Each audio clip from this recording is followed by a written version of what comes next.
Howdy everyone, today we're taking a look at the Mooka air purifier. It does ship in this relatively nice retail quality box, so it will present well as a gift. Before we get going, I do need to disclaim that the manufacturer provided this sample for review purposes.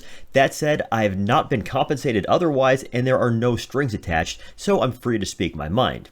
With that said, here's what comes in the box. The purifier, a single combo HEPA and carbon filter, a small power adapter, and a surprisingly well-written instruction manual. Assembly really just consists of installing the included filter. To do so, turn it over and rotate the base to the unlock position, then go ahead and drop in the cartridge, reinstall the bottom cover, turn over, and you're ready to go.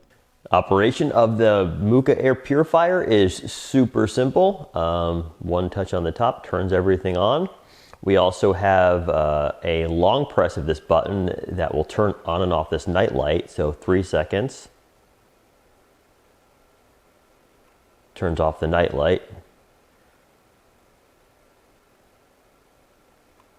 I think it's kind of a cool little relaxing LED ambient glow, so I'll probably leave that on. Over here on the control panel, we have S, which stands for sleep. I thought it meant silent at first, but reading the directions, no, it means sleep, which basically just turns it on the lowest possible setting. It's basically like an extra low. I'll probably leave it on regular low for a while, since that creates a nice little white noise. Medium and high do get a little bit noisier.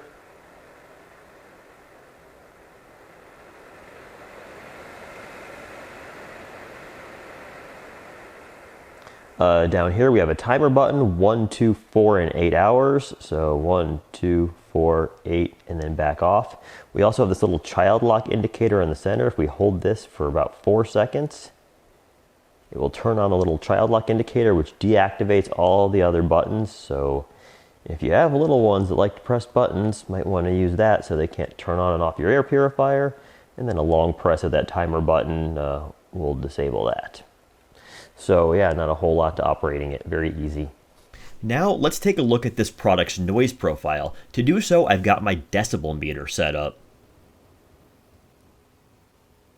On sleep mode, the Mooka is extremely quiet, not even registering above the ambient background noise of the house. Low pulls us up to about 43 decibels, which is still barely audible.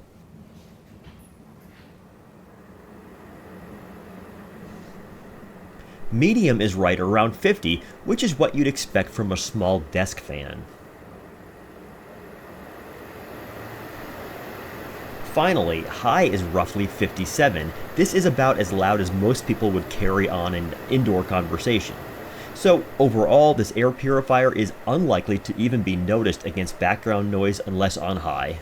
So conclusion time. I think the question we're all trying to answer here is, should you buy something like the Mooka air purifier over something like this?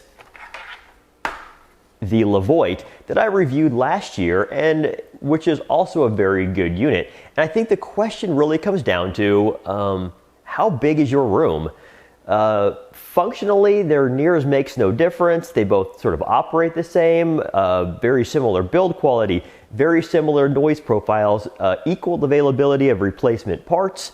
So I don't really consider one necessarily functionally better than the other. That said, if I had a big room, I'd probably go with something like the Levoit. If I have a small room, like a little den, a little office, a little bedroom, where I just don't want something that's going to take up a lot of room and that's still going to, get the job done and keep the air relatively fresh and clean, then I think the Mooka is a great choice. Plus, I really kind of like that little LED light, so it's going to, add to this product's functionality as a little white noise machine in my bedroom. All right, so I guess that's the conclusion.